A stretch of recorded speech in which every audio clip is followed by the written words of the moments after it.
ভিডিওটা ভাইরাল হওয়ার পর আমার সাথে যে কি অবস্থা হয়েছে সেই কথা আর নাইবা বলি। আসসালামু আলাইকুম, দিস ইজ বিসালমা। কয়েকদিন পর আবার নিয়মিত ভিডিওতে ফিরলাম। গত কয়েকটা দিন আসলে একটু অন্যরকম কেটেছে, তাই নিয়মিত ভিডিও আপলোড করতে পারিনি।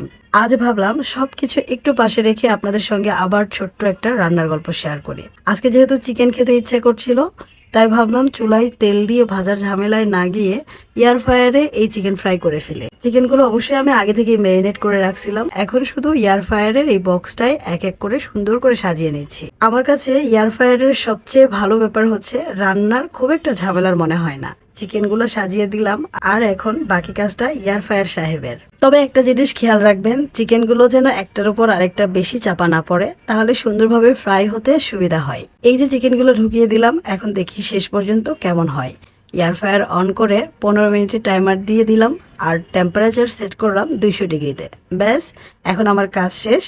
এখন বসে বসে অপেক্ষা করা চিকেন বাবাজি কখন তৈরি হয়। মাঝে একবার উকি দিয়ে দেখলাম, আহা, আস্তে আস্তে রংটা কিন্তু সুন্দর হয়ে আসছে, আর সাথে কিন্তু সুন্দর একটা স্মেল বের হচ্ছে, যেটা আমি বুঝতে পারছি। আর অবশেষে চিকেন ফ্রাই তৈরি হয়ে গেল।